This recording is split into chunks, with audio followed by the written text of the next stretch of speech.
What is up guys, Stark here. In today's video I'm doing the series of character spotlights for the Fate Excel Zero Order event that is coming out in about 5 days. So each of these days leading up to the event I'm going to be doing a different spotlight for one of the characters that will be introduced onto the global version. Now the problem with that is that since they're not available on the global version, I have to go to the Japan account and try and find people that have these characters. And, you know, it's usually difficult for me to do that. I will leave my Japan ID in the comments below. So if you have any of the remaining characters that I haven't talked about yet, then, you know, feel free to add me. Definitely, you know, I'll be using your characters in the video so I can get all the images, the battle animations, the noble Phantasm, everything like that that I need to put these spotlights together. So I'm definitely looking for that. I do need all of them except the one I'm talking about now. So I will go through the other 4 characters at the end, and then, you know, like I said, if you have them, feel free to add me, and I will use them, and then we can go from there. But for today's character spotlight, I am doing Angra Mainyu, and he is going to be a 0-star servant, which is the only one of its kind, I believe, in the game. He is an Avenger, but he is a 0-star. He does have like the stats of a 2-star servant, so I'm not really sure why he's a 0-star, but he is only available in friend points, and you can't get him anywhere else in the game, and I think he's the only character like that as well. So he's a very unique character, and he's impossibly hard to pull.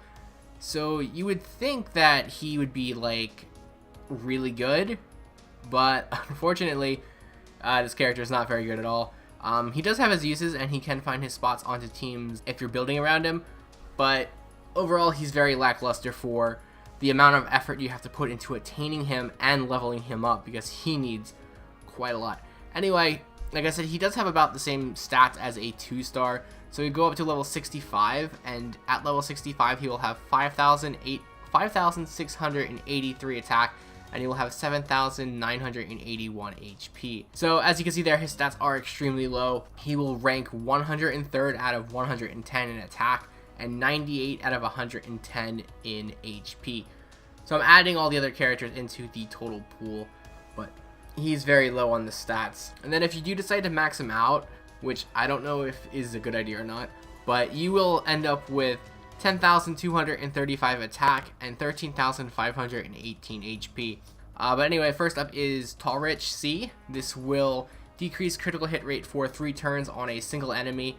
So at level 1 it's going to be a 30% decrease, and then at level 10 it's going to be a 50% decrease, which honestly isn't really that bad.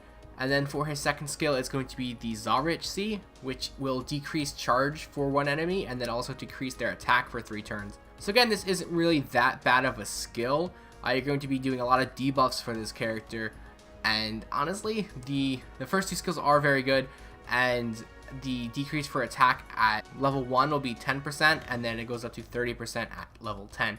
So a 30% decrease in attack for 3 turns isn't honestly that bad. Moving on here to his third and final skill, this is going to be the Annihilation Wish A. So this will increase quick card effectiveness every turn for 5 turns. But then after those 5 turns are over, you will die. But the amount of quick card effectiveness increase that you get is quite insane. At level 1 it's a 20% increase, and then at level 10 it's a 40% increase, but you have to remember each turn it goes up. So at level 5, or after the 5th turn, or on the 5th turn I guess, it'll be 100% at level 1 and 200% at level 10. So that's insane. Like, that is just phenomenal damage. Of course you die after it, but you know, you're gonna get your work in before that. So there is an interlude quest you can do to power this up, and this will actually give guts to the skill with a 50% chance, but it can also stack with other guts, which is really nice. So if you get this triggered, you're gonna survive your Annihilation Wish, which is pretty good. I'm not 100% sure it works, but I'm pretty sure it works. Otherwise, why would it be on these skills here? It could be because of his noble Phantasm, which we'll talk about in a little bit. But if you guys have used this character on Japan and you know for sure if guts will work, just post in the comments, let me know. This is one of the drawbacks of not being like super active on Japan. I know about the characters, but I don't use them enough to know situations like this, because his skills are really tricky. So I'm not 100% sure how they work with only using him just a couple times when I made this video. Moving on here to his class skills, he has 3 of them, the first one being Avenger A. This will increase his normal Phantasm gain when receiving damage by 20%, and then he will also decrease the debuff resistance of all of his allies except himself by 10%. His second class skill is the Oblivion Correction A, which will increase critical strength by 10%, and then his third and final class skill is the Self-Restoration Magical Energy E, which will increase his Noble Phantasm gauge 2% every single turn. So now moving on here to his Ascension and his skill enhancement materials, and this is kind of what I was talking about previously. As a 0-star servant that's not very good, this guy needs a insane amount of items to max him out. So you're going to need the Proof of Heroes, you're going to need Bones, you're going to need Dust, you're going to need the Grease, Gears, Teardrops of Blood, the Roots, and the Scales. I'm like, look at all this crap you need to ascend this character. So that is a daunting task right there. And then for his skill enhancements, you're going to need pretty much the same stuff with the Proof of Heroes, Dust, Bones, Homunculus Babies, Lanterns, Gears, Teardrops of Blood, the Roots, and the Crystallized Lore. So, like I said, this is an accomplishment character, really. Personally, even if I'm going to pull for him, I'm going to use all my friend points to try and get him, but it's going to be a very, very long time before I fully max this character out. Moving on here to his command cards and his Noble Phantasm. He has 2 Quick, 2 Arts, and 1 Buster, which is a pretty balanced setup. And then for his Noble Phantasm, it is going to be an Arts card that works. It's really weird. It's a really weird Noble Phantasm. It's going to have a delay on the first turn. He's going to just transform, and then he's going to heal himself on the overcharge. And then after that turn of waiting, any damage that he was dealt during that turn, he's going to inflict double that damage to all the enemies. So it can do a pretty good amount of damage, but at the same time, it could do no damage at all if he's not attacked. So you have to be very careful with this tricky Noble Phantasm. You basically just have to build a team around it where you have find a way to get target focus on him so he's attacked, and you have to have enough HP so he's not going to die. So you have to have characters that can put guts on him or heal him or any of the above. So if you go into it with 1,000 HP and you're getting attacked, then you're not going to be doing that much damage because you're not going to be taking that much damage, and if you're not using guts, you're going to just end up dying. So, it's a very, very tricky Noble Phantasm. It's unique. It's definitely interesting. If he didn't need so much to level out to max him out, I would probably experiment with him, but I don't have that many of those materials laying around. So he's definitely going to have to go on the back burner and wait until I have a good supply of those materials before I can mess around with them. So now moving on here to some of the craft essences. First up is the Final Fragment. Now this is his level 10 Bond craft essence, and while equipped, he will gain the class advantage when attacking beast classes, and then he will also gain Guts with 20% HP for 1 time. So this is a very good craft essence. It's probably one of the better ones to use on him, especially if you're going against beast classes. Now I do not believe any character in the global version has the beast class yet, but when they are introduced, this is definitely going to be a good craft essence to use on him to gain that advantage, and then apply Guts, which we were just talking about, will definitely help with his Noble Phantasm. There definitely are a few other options here. You can go with Kaleidoscope to start with his Noble Phantasm ready, which definitely helps because the earlier you use it, the more HP he'll have, so the more damage you do in theory.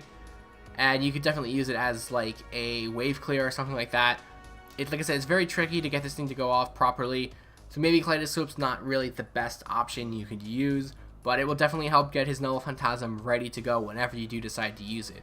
Outside of that though, you can use Gander for the 15% increase to quick cards because, like I said, his third skill is fantastic and you're going to be doing a ton of quick damage with him, so you could just boost that up even more, or the Imaginary Round for the 25% increase. Another good option is the Nightless Rose, which will apply Guts, so that could definitely help with his Noble Phantasm, keeping him alive long enough to actually do that rebound damage. So now moving on here to the character and review portion of this character spotlight. So I have altered the graphic a little bit, and I've taken you guys' comments into account, and I put that towards the alterations for this graphic. So as you guys can see here, I have the graphic on the screen, and the big difference here is just the layout really.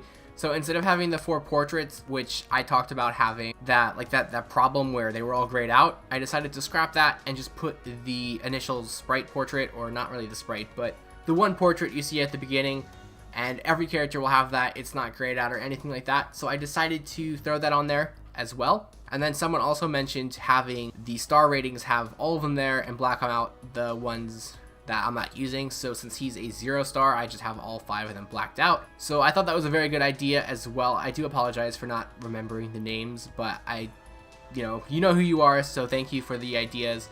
And then as for the ranks, all the stars are gone because I decided that I was just going to post them as I talk about them, which someone else posted in the comments, so I did think that was a good idea. Also, I am going back to how it used to be, where it's just out of 5 stars. I did initially want to go to 10 stars because I thought it would give more diversity to the rankings, but at the same time, someone made a good point where I've been doing 5 stars for every other spotlight, so why change it now? And that kind of hit me, and I was like, yeah, that's a really good point. So we're going back to 5 stars, and it actually makes a lot of sense. The characters go up to 5 stars, so the ranking should go up to 5 stars too. A lot of characters might get jumbled together, but it does solve my problems of not having like a really high, like a 9 out of 10. Like I talked about this before, where I felt like I was just underrating all the characters even though they were really good. So I wouldn't have that problem with the 5-star rankings. So I guess I'm just going to go back to it. And all the characters except for one have been on that ranking system. So I think I guess just to be consistent, I'm just going to stay with it.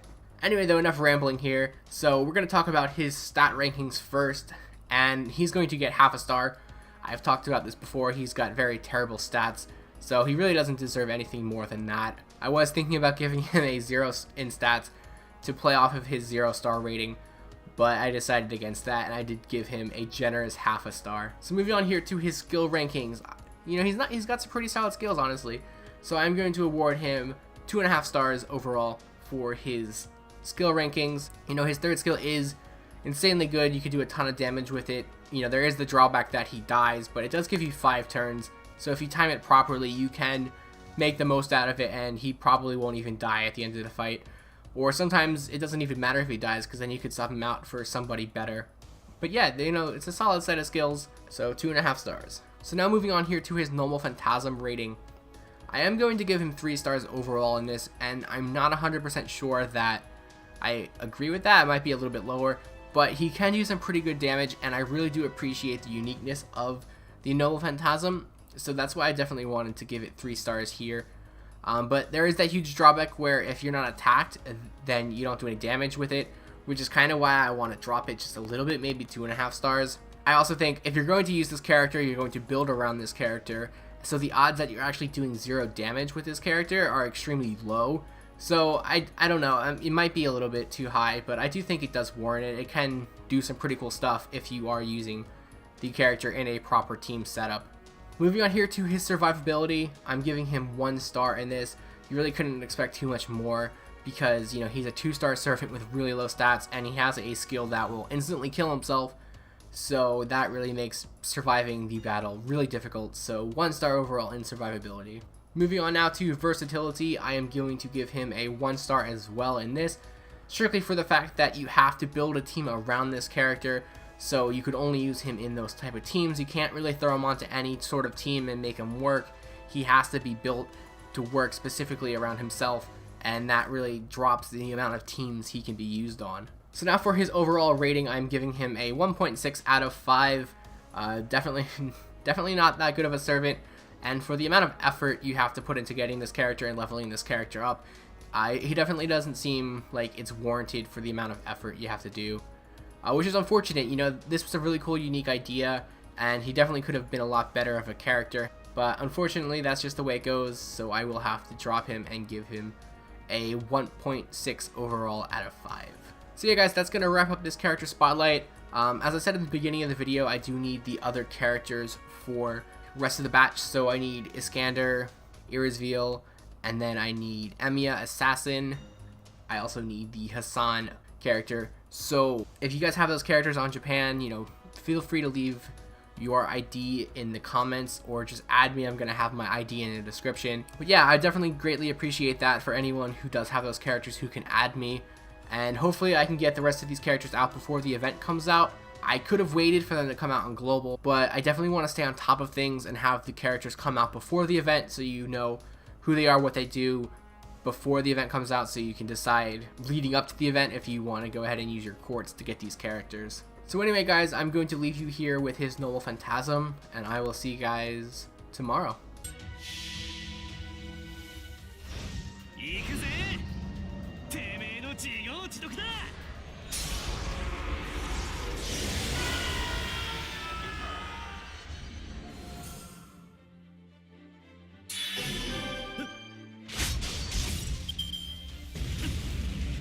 島に死ねベル